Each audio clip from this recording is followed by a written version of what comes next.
this video, I will show you how to change Snapchat friend emojis.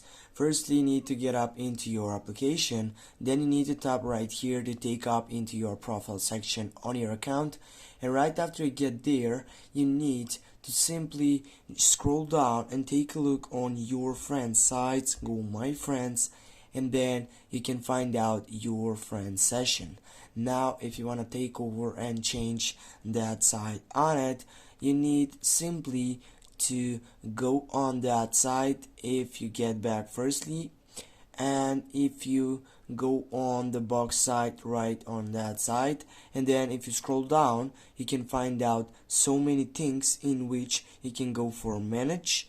Yeah, right here in managing you're gonna have just Line Studio. This is why you're gonna get off from here, and then you're gonna try to find out the setup, which is for site section for friend emojis. Scroll down, and now as you can see you have customized emojis, and here it is, guys. Now with this you can change the Snapchat friend emojis.